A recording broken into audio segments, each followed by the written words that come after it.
Hey nerds, we are talking about Obi-Wan Kenobi, parts 1 and 2. We are going to give a spoiler-free review of the episodes and then get into a full spoiler breakdown of the episodes, starting now.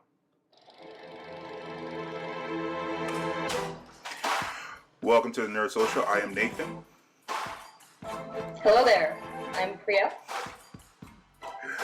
Hi, so we are going to jump into the episodes, but actually I'm going to let Priya introduce herself a little bit, and then we can jump in. Do you want to say a little bit about your background, your nerdy background? Yeah, no, sure. So my name is Priya Tayo Kalasa. I've been friends with Nathan and his wife for years now, and fellow nerd on all sorts of paradigms. Doctor Who, Marvel, Star Wars is probably what started this whole journey, to be honest. So I'm super excited to be here and to be able to talk about the new show with you. Awesome. Welcome, Priya, and I'm sure you'll be a great addition to the team. Thank you. Right, so, the spoiler-free logline of this episode, actually what we're going to do is we're going to do episode 1 and 2, but try not to spoil episode 1 when we talk about this. So the spoiler-free logline for the episode is, when agents of the Empire pose a new threat, Obi-Wan Kenobi emerges after years of hiding. The other description is, on a dangerous crime-ridden world, Obi-Wan becomes a target. So the second description doesn't really spoil anything that's happening in the first episode, so that's why we provided both of them. Priya, what did you think of this episode, or these episodes rather, spoiler-free of course? Yeah, no, look, where to start? I think there was so much anticipation around this show. It's such a beloved character, and this is the first time we know we're going to see a story that's set between the prequels and the originals. So I think there was so much anticipation around it, and really for me, it was a warm blanket of Star Wars, because you saw Mandalorian, you saw Boba Fett. We didn't know what to expect because those were relatively newer stories, but with Obi-Wan, it's a character that when you have an idea of what happens between episode 3 and episode 4, but I think it's a lot of themes that are familiar to us. It's good versus evil, taking a risk, doing the right thing. So I think there's a lot of familiarity for fans of Star Wars, and I think especially with a character like Obi-Wan and Ewan McGregor playing him is just fantastic. I think it's a really great way to start. Obviously, there's ups and downs of the episodes themselves, but I think just the tone is perfect because it really is a different way to start the show when you've seen Boba Fett and Mandalorian. It's a different pace, but I think it just justice to mirroring what the character is going through. So I think it's a good start, and I'm really excited to see where they go with the next 4. Yeah, I like the episode. I like the episodes. I like the start as well. I feel like I wanted to like the episodes more than I did, but I think it's a good start. It's not a mediocre start. It's just that there are certain elements of the episodes where it's obvious that the writers of the episodes are trying to bridge the gap between the Obi-Wan that we saw in the prequels, who could jump 10 feet in the air, and the Obi-Wan that we see in the original trilogy, who is very slow moving and played by, is it Allen Guinness? Yeah. So the Obi-Wan that we are seeing in this show, 10 years later, he's supposed to look like Allen Guinness, which is, I was talking to Priya before we started, and I've mentioned this when we've done other Star Wars reviews. I was mostly introduced to the Star Wars world through the prequels. I was more of a Star Trek person when I grew up. So the Obi-Wan that I'm more familiar with is, of course, Obi-Wan from the prequels. So and I'm not saying that's a big knock on the episodes, that the Obi-Wan that's showing up is closer to the Obi-Wan from the original series. I don't think that's my main issue. I think my main issue is around some pacing issues in the episode. And yeah, some pacing issues in the episode, which I found were a little weird. It was cool to see some focus on characters who you didn't expect, especially based upon the marketing. And we can get into that when we get into the spoiler part of the conversation. I think all in all, I think it was a good start to this very short miniseries, but we've seen now a third of the episodes because there are only 6 episodes. I hope that things ramp up a little bit on the action and some other things in the last 4. But yeah, if I had to give it a rating, I'd probably give it like a 6.5 or a 7. So it's not terrible, but like I said, I wanted to like it a little bit more than I did. I feel like the first couple episodes of The Mandalorian were better than these episodes, and I had no expectation going into The Mandalorian. I had watched all the Rebels shows, all the Clone Wars shows, and I had no expectation going into those shows. So maybe it's hampered by that, because I do have an idea in my head of who Obi-Wan is based upon the Clone Wars shows and also the prequels. So maybe that's the issue. But yeah, it seemed like the episodes were a little bit tighter in the first season of The Mandalorian. I would agree with you on the pacing, because that was something that even I was struggling with. I think they do a good job showing you lots of different things over the course of both the episodes. But I think the pacing, especially of the first one, for me, I think it's funny because when you're saying you're used to the Obi-Wan of the prequels, for me, I'm used to the Obi-Wans of the originals. Right. So for me, the Obi-Wan they're showing now is much more familiar to the Obi-Wan that I started my impressions of. So even though obviously age-wise they have a lot of gap between Ewan McGregor and... Actually not. Like, I've heard some conversation about this on the internet. Like, in 10 years, Ewan McGregor will be about the same age that Sir Guinness was. But he just went through a war. So all those people looked older. I doubt Ewan McGregor is going to look as old as Sir Allen Guinness did when he's 60. He's in his 50s now. So yeah, 10 years... He looks great for his age. So yeah, all those people, I was seeing a meme earlier of all these people in 80s sitcoms and how much older they look at, like, in their 30s and 40s. I don't know. Like I said, they went through wars. Maybe that's why they... But yeah, he's moving like Allen Guinness a little bit, and he's also matching some of his speech patterns as well, which is interesting. And the sarcastic humor, right, which is what Obi-Wan is known for. I think he definitely captures that a lot more now, like of the Allen Guinness style. Yeah. But yeah, I think there's definitely things that I had some issues with. Also, just I know they brought John Williams back and it was great to have that setup with the music, but it was almost, the music was used so much to bring the foreboding, and it's like when some of the villains that you expect, and that if the background with the animated series, but I think they relied a lot on the music, but then I sometimes also felt like they don't rely on the music enough. Very familiar tunes that are related to Star Wars, especially with some of the characters that they bring back. So I think they rely a little bit on kind of other elements. I think on the tone itself, for me, I agree that the pace was somewhat uneven, but I also, in a way, thought that Deborah Chow did a great job of matching the pace with what the character is going through. So in that way, I think I get it, but from a pure show perspective, yeah, I'm hoping that they pick the pace up in the last 2/3 of what's remaining. My main issue is more with the first episode. Like, the second episode does pick up a little bit. My rating of 7 is really aggregating the 2 episodes. I mean, the second episode is more of like 7.5, but the first episode is kind of like a 6 for me. The second episode is better, and there definitely is some things that it looks like are coming up that will be very interesting. So like I said, the first 2 episodes together, they're promising. Hopefully they go in that direction. There's like a ramp up to something that is interesting. Yeah, it's hard to talk around this without talking about the specifics. But yeah, exactly. In a way, it's great, and it's interesting that we got to see both the episodes, because that was also very kind of last minute, because we were supposed to get the first episode. But in a way, it's good, but also in a way, it's like, all right, you have 4 left. Yeah, so there's a double-edged sword. So I think a lot of people would have been disappointed if they only dropped that first episode, because it would have been, it's not very impressive. It's okay. It's an okay start, but it's like where it ends, it's okay, that's all we get. And then we would have had to wait another week, which I'm glad that they dropped 2 episodes, because now you're locked in and you have a better idea of the promise of what's going to happen now, even if the first 2 episodes weren't like super like adrenaline rush kind of episodes. So yeah, at least there's a little bit of a promise that some cool things will happen, especially the way that the second episode ends. There's definitely a hint that some cool things will happen. Yeah. All right. So, any other thoughts before we jump into the spoiler conversation? No, I think we covered it. Like you said, it's hard to go into further without giving away specifics. So I think I'm happy to share. Okay, cool. All right, so before we do that, what I should say is please subscribe. We really appreciate it. It helps out us and the channel. We are trying to get to 1,000 subscribers by the end of the summer on our YouTube channel. It helps us grow the channel. We add additional contributors like Priya here. We really appreciate it. Also, comment down below to join the conversation, and we will be live streaming our next review on Wednesday this week. All right, so spoilers ahead.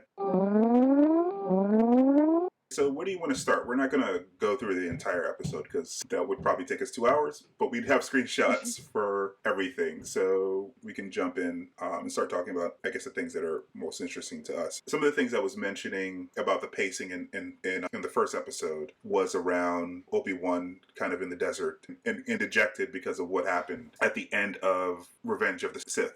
And we get thrown into Order 66 and what happened at the temple at the beginning. So this was a cool way to start the entire show, but it slows down a lot after this. And I have a suspicion about why they started it this way, because they've shown Order 66 in lots of different ways now. We've seen it in Rebels, we saw it in Revenge of the Sith as well. I think we may have seen it in another show, and I can't remember off the top of my head. But Mandalorian, okay, yeah, we've seen it a lot. But I think the point of this is later on, one of the Inquisitors is probably one of these kids. I don't know that for a fact, but it seems to be the case. Like we have at the very beginning, there's like a black girl here. So I'm gonna zoom in on one of the characters, and I think this is her, Reva, from later on, but it's hard to tell because they have these weird helmets on, and I think they're trying to obscure the kids on purpose here. Apparently this is the first time we've actually seen clone troopers in like live action, because they use animated CGI versions of them in the movies, which is weird because I'm not sure why they did that. Maybe to make things easier for the actor who was actually playing Boba Fett and also Jango Fett, but in the prequels they used CGI characters. So yeah, how did you think of the beginning there? Yeah, I think it's interesting, and I think you're right. It's a great way to start, just setting that scene, because it's never been shown, at least in the movies or in the shows. Exactly. I think we've seen it in the animated series. We got a glimpse of it in The Mandalorian, but this is kind of the first... You would think it was in The Mandalorian, but it was actually in the Boba Fett show. It was in the Boba show. It should have been in The Mandalorian, but it was in the Boba Fett show. You are, of course, that was in Boba Fett. So I think we've gotten glimpses of it, so I think it was interesting that they start with that, because if you know Star Wars, you're familiar with Order 66. So I think it's great that they started with that tone right off the bat. But then I agree, it then goes into Hermit Obi-Wan doing his 9 to 5. Yeah, which is a weird tone shift, pacing shift, because you get the Grand Inquisitors here in the shadow of the ship, which I guess makes the people scatter a little bit. Yeah, I think this is a good introduction to Reva and how she operates differently than the rest of them, especially since he comes in and he's talking. Have you seen Glorious Bastards? The Christoph? Yes. Well, yeah. So it's sort of like that at the beginning, where he's trying to, he's literally running down members of a religion. So it's very analogous to the Inglourious Bastards. But he's talking and she loses her patience and throws a knife, which, this Jedi stops it. Yeah, I think actually he stops it, and the Grand Inquisitor stops her lightsaber because she's trying to... So he stops the dagger. You can see the dagger, she throws the dagger. So that's the dagger being thrown, and he stops it. And then he tries to get up and run. And then she pulls out her lightsaber, and then he stops the lightsaber. But yeah, so you can see that her patience for what they're doing and the way that he operates is very thin. Yeah, and I think you're right. I think they're setting that up in a way that she was one of the kids in that original opening shot, if not the first person that you actually see in the show. Because I think in the first kid that you see is the first kid that you see in the opening shot of the show. I think that's supposed to be Reva, if that's what they're going with. Yeah. But I think it'll be interesting. That was the one thing, and I hope that they get into more, is her backstory, because she is a new character. And I think it'll be interesting to know her motivations more, because she's single-minded, like, I have to get Obi-Wan. And I'll just be curious what her backstory is with that a little bit more. She can't just blame Order 66 only on him, certainly. I'm sure not. But I think maybe they assume everyone else is dead, or they know other people are dead. Maybe her grudge is about Jedi who are... So this guy that they're hunting at the beginning is pretty young. So you got to imagine he was either a youngling or a Padawan. So the fall of the Jedi, or the inability of the Jedi to protect the Republic, isn't really his fault. So I think she's less interested in him and more interested in the masters that should have protected the younglings and should have protected the Republic. So that's why she has like little patience for what's going on there. Although I have to say, if she is one of the people in the beginning, she would have to be like 19 here, and I don't think this actress is 19. So like 19 or 20 at the most. A lot of people on the internet suggest that that's her. I guess these kids could be, there are short, like, teenagers. So it's possible that some of these younglings were like maybe 12 or 13 at the very beginning. But she would have to be very young if this is only 10 years later, because there are varying heights here. So I guess one of them could have been like a little bit older. Yeah, maybe. I think it'll be curious to see what her motivations are a little bit more. I think they even with that opening scene, like you said, I think they did a great job without that much dialogue, just to show her impatience and just to show how she is more stubborn and doesn't follow orders and is more kind of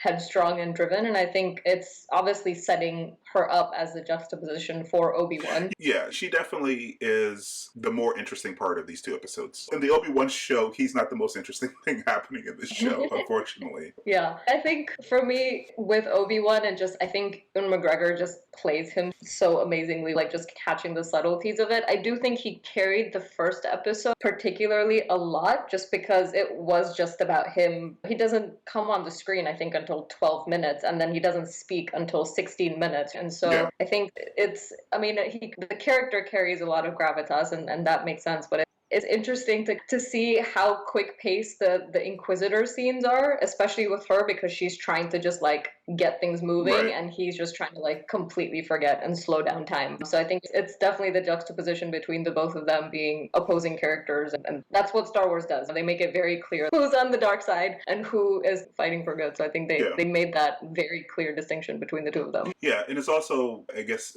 the point of them dragging out this episode is to show you how he's so out of the saddle. Like, he's not protecting people anymore. He's crushed because he didn't not just fail as a Jedi, he failed as a master to Anakin. Like, the Padawan specifically that he was training was the downfall of the entire Jedi Order. So he's a defeated person. So, like, when this guy is picked on, he doesn't do anything. He has nothing to say. It's funny when he gets home, I think he's trading with a Jawa. This is the first time I think that we've seen a Jawa have subtitles. They usually it's usually just someone responding to what the Jawa says, and based upon their responses, you get a sense of what they say. This is the first time I've seen in anything a Jawa get subtitles. The last time we saw a Jawa was in Boba Fett, and the character that Amy Sedaris is playing, whose name escapes me, there's a Jawa that she's trading with, and she's just responding to him, and you're supposed to get what he's saying by the responses. So this is the first time I've ever seen it ever translated. So I guess they're trying to humanize them or trying to give them more of a character. Similar to what they did with the Tusken Raiders and Boba Fett. There was just the other, and I guess this is trying to make them more relatable by translating what he's actually saying. And what he's mostly saying is that he stinks, and he's also trying to rip him off. But that's what Jawas do. But yeah, and I think it's fun because it's also, now we know who Jawas are and the expectation of them. So I think it's great to see, like you said, I didn't quite think of that, but you're right. I think this is the first time we've actually seen subtitles, because even the first time you even meet the Jawas in episode 4, it's Uncle Owen just responding to them, or then 3PO translating. So I think it's a good use to bring in the more non-humans into the Star Wars shows, which they've increasingly started to do. So I think it's great they're doing that with the Jawas. I think it's a good point about the subtitles. It was interesting because, like, I've watched a lot of Star Wars stuff. Like I said, I started as a Star Trek person, but I've watched a lot of Star Wars stuff, and I was expecting what I usually see when you see Jawas, just like a back and forth and no real context for what the person is saying, or only get a hint of what the person is saying. So this show is not done by David Filoni, and now the other guy's name is John Favreau.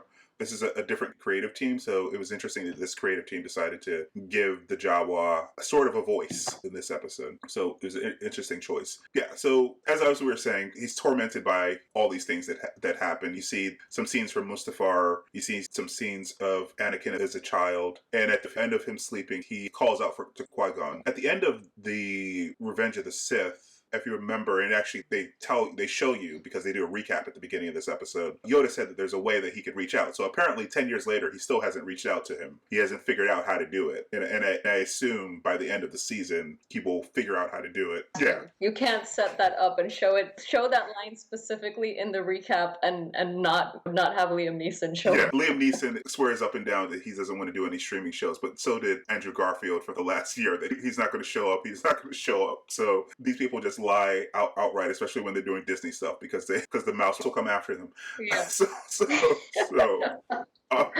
Yeah, and I think it's interesting. I think, like I was saying earlier, I think the tone that the creative team and Deborah Chow has used for the show it's supposed to drag in a way, because they're trying to just convey what Obi-Wan is going through, and he's completely defeated. You can see that he's just given up, just trying to see when, but he's not given up completely, obviously, because here, you can see that he's still looking over Luke, and he's trying to see when he can get his Force-sensitive abilities. So it's weird, though, because, like, later on, this guy in the desert, he finds Obi-Wan, right? And Obi-Wan says, just walk into the desert, and Beru bury your lightsaber. Just give it up. So if that's how he feels, why does he later on in a scene with Owen say that he has to train the boy? I don't understand that. If it seems like he has given up, but here he's talking to Owen, and Owen doesn't want to. Owen makes a really good point. He basically says, "How did that go with Anakin?" Yeah, Anakin. That was like the best burn. It was such a good line because I think that line, and then you're right, because in the desert when that other Jedi comes, Obi-Wan's like, the time for the Jedi is over. That's such a dramatic line, but then at this point, which is a few minutes later, it's clear that he still does want to train Luke, and at this point in the episode, he doesn't know that Anakin survived. It is an interesting question. Then what is he fighting for? And is it just this promise that he has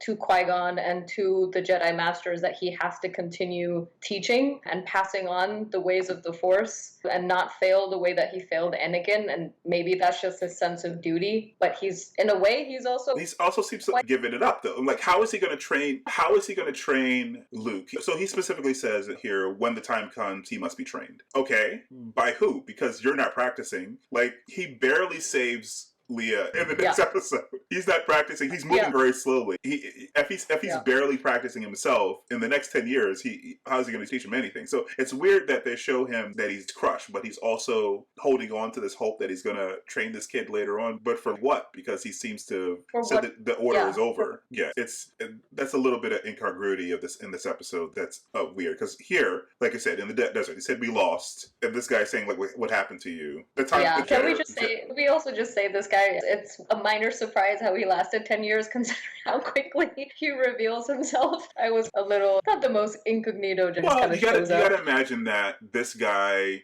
the way that he hit himself is by being out in the Outer Rim on Tatooine. So he's not in one of the core planets. Like, I forget where the Jedi Temple was off the top of my head, where the Republic was. So the Tatooine is further out from the core. So maybe he's basically spending his time on worlds like this that are further out from the core, the Republic, or now the Empire, or where most of their stuff is. So that maybe that's how he survived. But yeah, I think I do like the conversation with Owen and Ewan, because I also think it's one of the first times you actually get to see younger Uncle Owen having dialogue and showing his principles. And so I think it's a good way again and the scene, was it the scene right after that where the Inquisitors come and it's right after this. Like, he throws the toy that he got from the Jawa back at him because he doesn't want him to have anything to do with him. And the Inquisitors come, and again, I think like this woman cuts off this woman's arm or hand who decides to talk smack. I feel like it's ridiculous. It's like, this is the Outer Rim. You have no jurisdiction here. We're not under the Empire. Sure, but they have weapons. I'm not sure why. Yeah, that was definitely gutsy. I do think it's interesting that, like, the third brother is supposed to be, like, calmer in a way than Reva, because you can see in this whole scene, like, he obviously he's not okay with her methods. But even at the end, when she's pretty much like, I'm going to kill Owen and his family if you don't reveal the Jedi, he's okay enough, let's go. So I think they're doing a very good job with, I guess, not so subtle, but it's clear that she's an outsider even within. So you know that something it's going to eventually blow. That at the outset, I think they don't walk around that it's going to happen, where she's going to have some sort of issue even with the other Inquisitor. And that comes to an head at the end of the second episode. The Grand Inquisitor, there's this whole conversation with her later on at the beginning of the second episode where they tell her that she's like gutter or she was found in the gutter or something like that. It's obvious that it's not gonna, something's gonna come to a head, but I didn't expect it to come to a head so quickly, especially since this guy shows up in Rebels. So this is another part of the continuity where I feel like they're bending or breaking things, because this guy shows up in Rebels, the Grand Inquisitor shows up in Rebels, but it looks like she kills him here. It looks like, I guess one is it the same? Is it supposed to be the same man? I guess it does.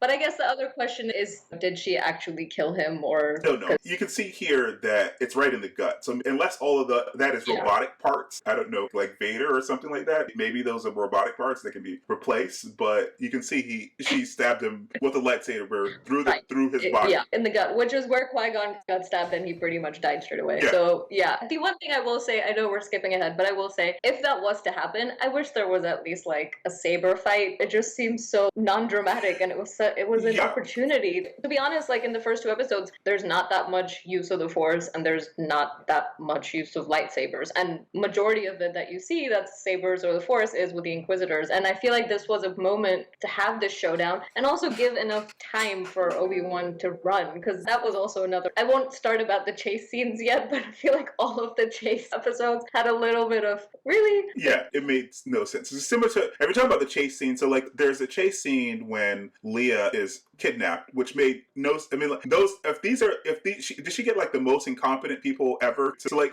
how is this 10-year-old evading these people? I don't think it's people have complained about this actress. I don't think I have any issues with the actress, but the actress playing Leia. The actress playing Leia. See if I can find that. This is after she tells off her. Yeah, the chase scene. Yeah, they run after her way too long. She's 10. Like, she shouldn't be able to evade them for that long. It's ridiculous. Like, they can't show Reva being super competent in the fact that she was able to trap Obi-Wan in this trap and hire like the most incompetent criminals to do it. From never seen trees before. That's going too long. And then the other running scene that you're talking about, I think, was Reva across the rooftop. Yeah, I was like, how far away is she's running? Like forever. It keeps going and going. Are you across the city? It was. So I think that the chase scenes, like all the 2 you mentioned, and then even the last, there wasn't a chase scene at the end, but the fact that she had Obi-Wan, and then the Grand Inquisitor comes up, and in the span of a few seconds, she kills him. But that's enough time for Obi-Wan to get on the cargo ship. It seemed like just a very odd, convenient way to end it. I guess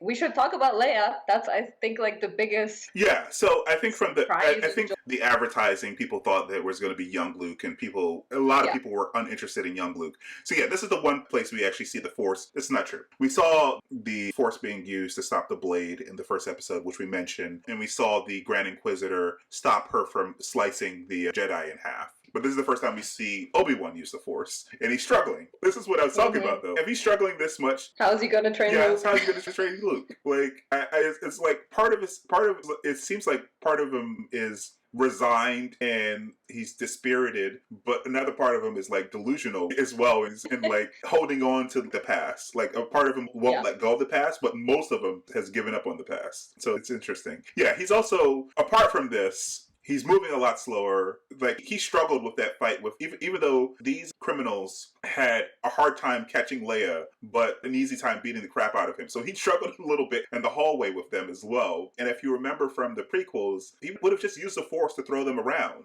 But yeah, exactly. Yeah. So yeah, I think and I was thinking that with in episode 4 when we first meet Obi-Wan, and if you think about, yes, he trains Luke in the Force, but he himself as a character doesn't show that. They don't show him, except for when he like tells the stormtroopers like these aren't the droids you're looking for. You don't actually see Obi-Wan using a lot of Force initially on Tatooine. I think obviously once he has that duel with Vader, then you see him actually using the Force a lot more, like throwing stuff around. But I don't know whether that's just, he stopped believing in the Force, or he just completely wants to distance himself from anything in the past, even though he can't let go of it. And I think that's, again, that weird duality that we keep coming back to, that part of him has given up, but then part of him really wants to continue. Yeah, maybe part of him wants to continue, and also part of him feels like an obligation to Qui-Gon, and maybe Yoda to a certain extent. Like,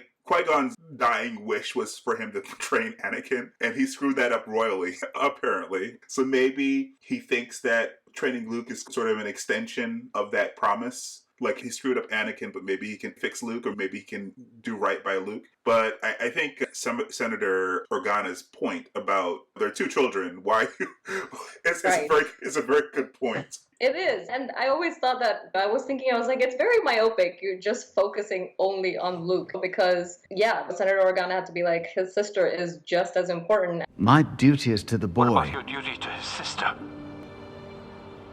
She's as important as he is. And you realize that much later on when you see the rest of the episodes. But I was thinking, even in episode 5, when you have Yoda talking to Obi-Wan in Dagobah, and Luke has just left for Cloud City, Obi-Wan's "that boy's our last hope," and Yoda's "no, there is another." And it was like, Obi-Wan should know that. He should know that Leia is also very Force sensitive, and that she's obviously another hope for bringing balance. And that's in a whole other thing, like with continuity, because obviously when you see the originals, it gives you the impression that Obi-Wan and Leia don't really know each other, because even when Leia sends the message, she's, oh, you fought with my father in the Clone Wars, not, hey, remember that one time you saved me from a kid? Yeah, this is what we were talking about. They're bending the. You can try to come up with some sort of headcanon to fix it, saying that maybe because she thought that if the message was intercepted, she didn't want to give away too much information. I don't know, but yeah, it's bending canon a bit. What did you think of Leia? I actually thought I was pleasantly surprised, because absolutely, I think none of the marketing kind of showed you were going to see Leia, and I think as soon as you see the opening shots, you're like, the hair, obviously, that's what it starts with. And I was actually like, oh my gosh, they're going to do young Leia, which was a pleasant surprise. Yeah, I had very little interest in like young Luke, so I'm glad that they went. We know that story. Yeah, so I was pleasantly surprised, and also glad that they decided to go in that direction. I think this is the first time you really get to see her home planet much, or at all, before it gets blown up. So that was also pretty cool, and I guess they're trying to also nod to the fact that she is like her mother, her birth mother, with the doubles and stuff. Yeah. And they also, in the scenes with her, sort of hint, so that again, I think they're trying not to break canon. Luke developed his force sensitivity first, but they're trying to show that she's intuitive. And I think they're trying to hint at the fact that she's so intuitive because she has a connection to the Force. But yeah, I like this actress. This kid was fun for me. Like, people are saying that she's annoying, but she's not. They're making complaints that like she's a child actor.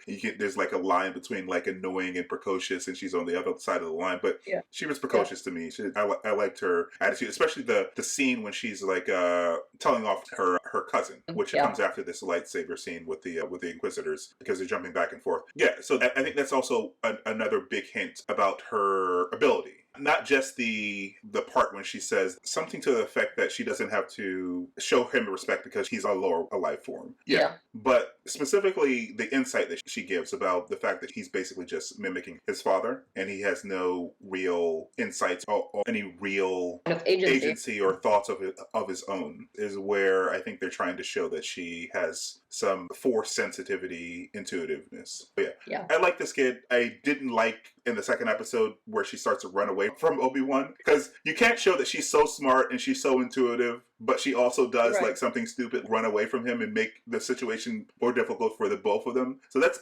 again, there's like inconsistency that has to be, it's either bad writing or they're going to explain it later. Because I understand she's a child, but they also show that she's a child beyond her years. And before she runs away, Obi-Wan is like, how old are you? You're only 10? But yeah, she doesn't suss out the situation that this is the guy who didn't have you in a cage. I mean, so like... Yeah. I think like his line pretty much summed up what everyone was thinking, where he's, you don't sound 10, because I think literally everyone was like this. Because I was on the same side. I was like, she is very precocious. And I think because you know who Leia is, it's believable to an extent. But I think where it crossed the boundary for me a little bit was like, okay, so you're perceptive enough to know that essentially like you were the bait, because but then your answer is, let's run away from the one guy that clearly just helped me escape, and I'm gonna run away considering this is the first time I've left my planet and I clearly don't know how to handle myself. So that, I think, yes, she's a kid, but like you said, they've proven that she knows more than an average kid would. Yeah. I think I was saying earlier, for me it was a bit of a missed opportunity to not play Leia's theme a little bit more from the music sense, because it's such a big part of Star Wars is the scene setting with the music, and you have John Williams, that even like when you introduced her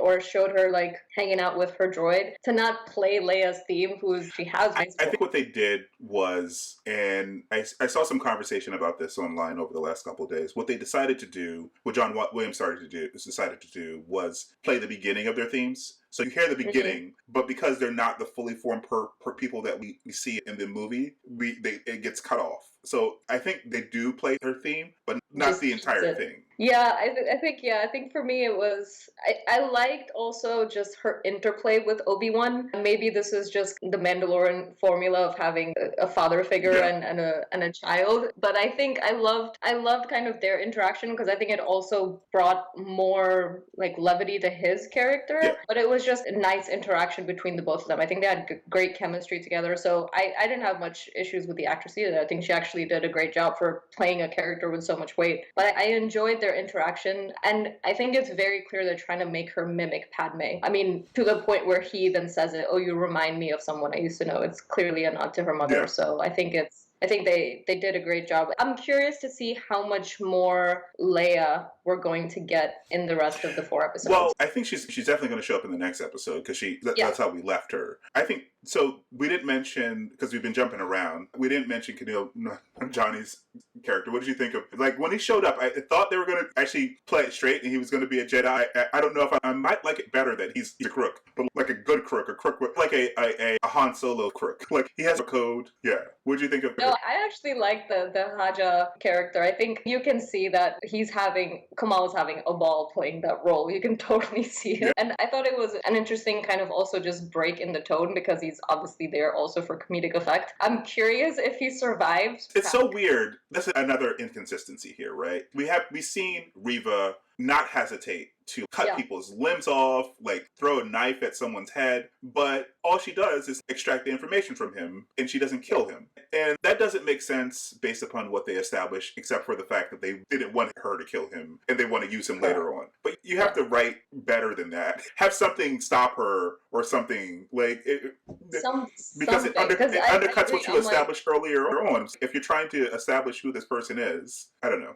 Yeah, I found it very inconsistent as well. I was like, that's convenient that she just leaves him be, considering everything you're trying to tell us about her character. So I anticipate we'll see him again. I thought it was, I definitely saw parallels as well with the charming crook. So I think we will definitely see him again. And it's curious because you can tell, like, he's trying to do, like, good through his character as well. Like, in the end, when he clearly knows Obi-Wan and who he is and what he stands for and wants to help him. So I'm sure we'll see him again, but definitely inconsistency in how Reva handled that encounter. Yeah, it was a little weird. Like, these are the things that kind of knocked down the episode for me. The weird writing choices that, and it's not even necessarily the breaking of canon. Like I said, if you tell a good enough story, I will forgive things around the edges. It's just like, within the story that you're telling, don't be inconsistent. So the Reva characterization at the beginning doesn't match up with this, and also the Obi-Wan telling the young Jedi to go away doesn't match up with his conversation that he has with Owen later on.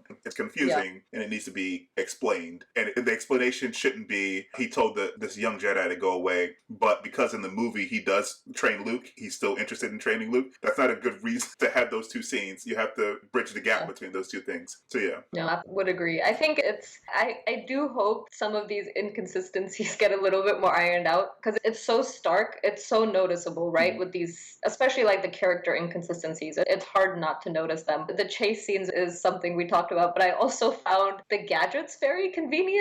Like when the Organas essentially call Obi-Wan, like, cell phone thing.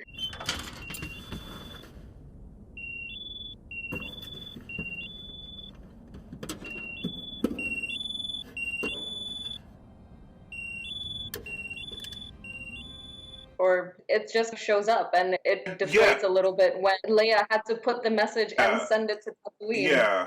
That I also thought was a little weird. Like, they can call him directly, but she had to send a droid and send a message inside of a droid. Yeah, it negates that whole drama that episode 4 starts with, of these, like, droids trying to get away and find Obi-Wan if he had a communicator. General Kenobi, years ago you served my father in the Clone Wars. Now he begs you to help him in his struggle against the Empire. Help me, Obi-Wan Kenobi. You're my only hope. At this point, their planet is blown up. But presumably he could have contacted him before they were chased by the Empire to get the message to him. Because it seems like they were trying to get to him. They could have gave him a heads up and said, we're on our way. Or meet us halfway so the Empire doesn't chase us through the galaxy. So there's all kinds of... the communicator needs to be destroyed or something by the end of the show. And in that way, I think, because you were mentioning you're a Star Trek fan, I think the Star Trek, the tech, I feel they match it or mimic it to almost believable. But here, like, tracking, it looked like a video game console, the tracking thing that Obi-Wan was like, oh, I'm tracking a ship here. It looked like my Switch. So I just thought that was very convenient. And then when Reva wants to send the message to the bounty hunters, it's okay, 2 buttons and it's sent. And I just found some of that, I was like, okay, those are convenient tech plots. And it's not like Star Wars depends on that too much, but I did find it slightly, okay, that's a little too convenient. Yeah, I understand. So, like, Star Trek is far more consistent about the way that it uses technology. Star Wars has always been more science fantasy than science fiction. Star Trek is more science fiction, but it's also not hard sci-fi, so they say random things that make no sense in the scientific context, but they're more consistent when they establish something than they have been in the Star Wars universe. Yeah, I don't really care that much about the tech inside of Star Wars, but like you said, if they're going to use something as a plot point, if they're going to use some sort of technology as a plot point, then they have to be consistent about how the technology is being used, because the fact that you can communicate with someone from the middle of the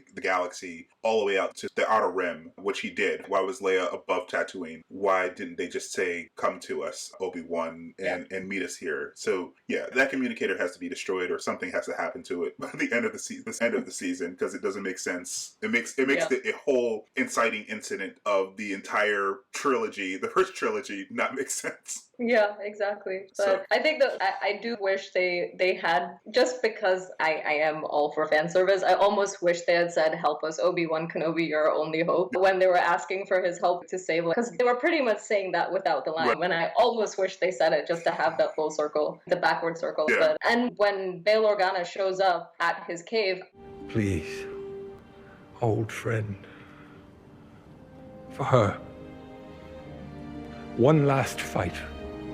I was like, okay, it has to be Qui-Gon. Is Qui-Gon finally showing up? I guess they're going to wait and tease that out for a while for viewers. But I like also that they got the original actors to come back, and you got to see a little bit more. Well, I think they recast the mother, but Jimmy Smits came back as Bail Organa, but I think the mother was someone else in there. I think the one, speaking of, I guess, I'm not inconsistencies per se, but with Reva, I also found it, okay, she was like, oh, I read or I saw that Obi-Wan and that Bail Organa had fought together and all of that. It's a very big risk. Kidnap the senator's kid and hope that Obi-Wan shows up. You're basing that off of the fact that they had a relationship. It doesn't mean that this Jedi you've been hunting for 10 years is going to come out of hiding. When the senator can just send the army, and that's what Leia kept saying, like, where's the army? Where's the army? Well, they explained that. So, like, when Organa shows up, when the senator asks, he says, send someone else. I'm not the man I used to be. And the senator says that why he can't, because of who she is. So I think that's why, or that's at least they explain it, because like you said, Leia's expecting the army because she doesn't know who she is. Leia's expecting the army, but Obi-Wan knows who she is, and the senator knows who she is, and they don't want to attract too much attention. So I could find that scene specifically, because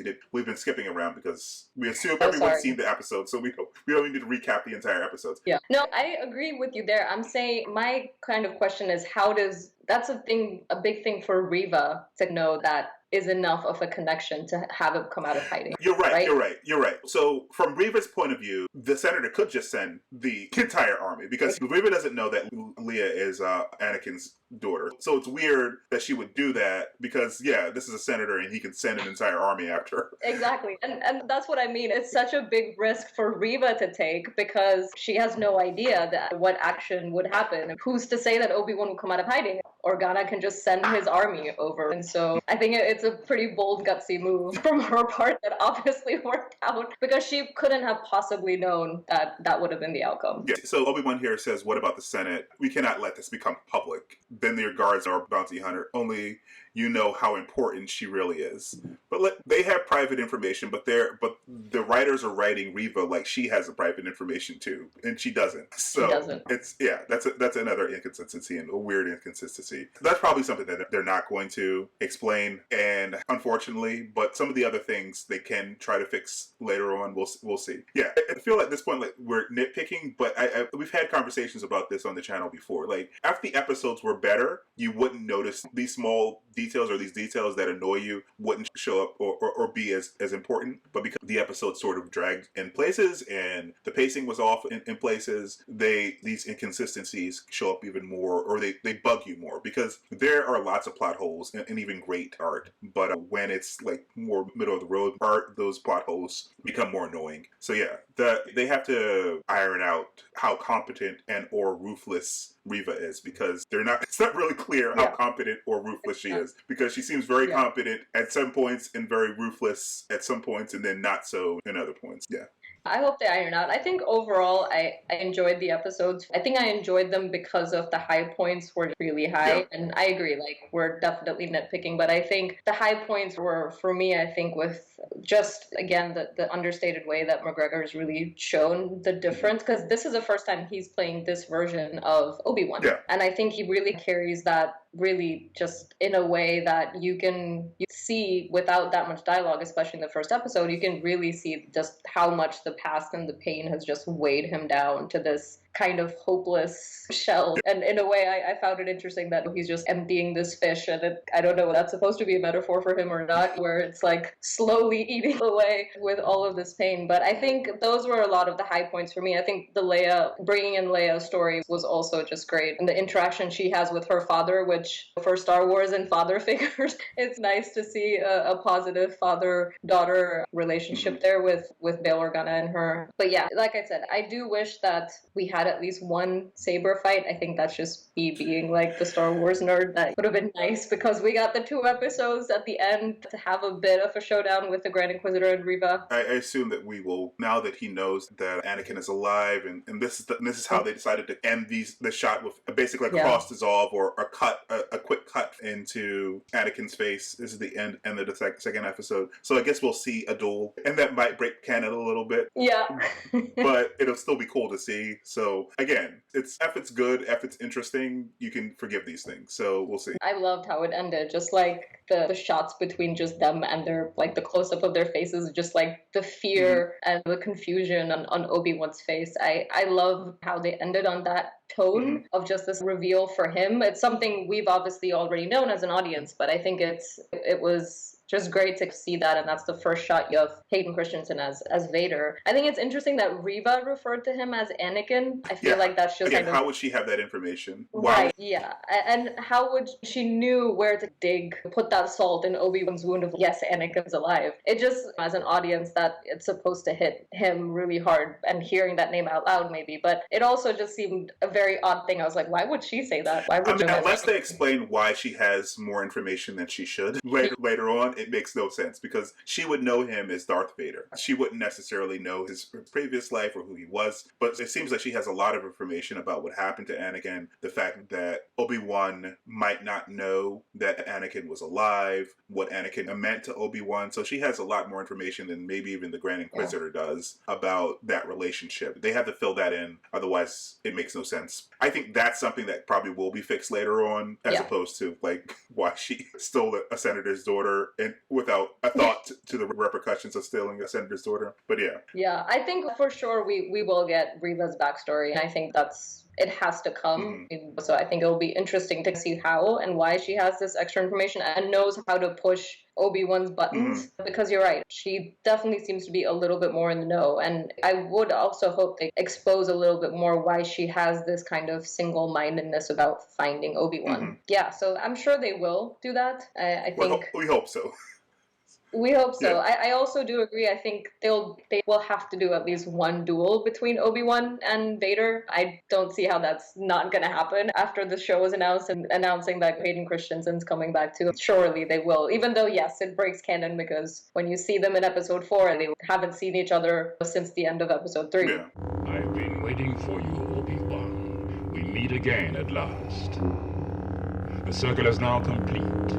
When I left you, I was but the learner. Now I am the master. Only a master of evil, Darth. But I'm okay with that. I'm okay with that too. The communicating thing they have to fix by the end of the season, because like I said, it makes the entire beginning of the movie not make sense. But like you could excuse it in the way that he says it. If you're using Obi-Wan's phrase that people use all the time. So what I told you was true, from a certain point of view.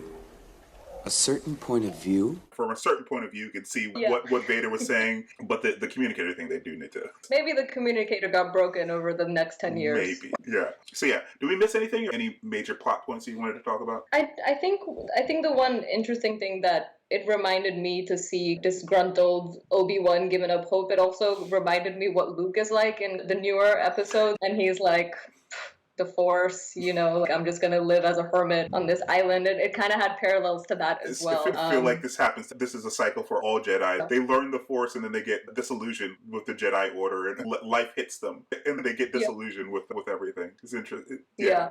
So it reminded me a little bit. Obi-Wan's not as grumpy as Luke gets, but I do think it definitely has this similar, just like the similarity of they need a bit of a kick to essentially for themselves to remember more about the Force and kind of why they were in the fight. And I think Rey does that for Luke in the later episodes, and I guess they're trying to show that Leia does that for Obi-Wan now. Yeah. That is a good like parallel, and Star Wars has those parallels over and over again. As I guess Lucas says, things rhyme and they connect. Yeah, and I think that's why what I said at the beginning, like for me, this felt like the warm blanket for Star Wars because there's so much that's familiar. Like the themes, you've seen them, these characters, you love these characters, which was different for Mandalorian especially because that was like completely new. So I think this for me was definitely like the warm blanket, but hopefully they will amp up some of the action in the remaining 4 episodes. And I think Deborah Chow knows how to do action because she did so much in Mandalorian. So I'm hoping she did a great job in Mandalorian. So yeah, I'm sure it has to come. I'm sure it will. Just have to be patient and not like Reva. Yeah, I'm looking. Even though, like I said, these weren't my favorite episodes, it started off a little bit slow for me. There was enough in these episodes that makes me hope that it will get a lot better in the coming weeks. Yeah. All right. If you don't have anything else, I think that's all that we have. But we want to hear from you guys. So please comment down below to join the conversation. Like and subscribe to get more content like this. And we will see you on Wednesday when we review the next episode. All right, guys. Bye. Thanks. Bye. Thanks, Nathan. May the Force be with you guys. All right.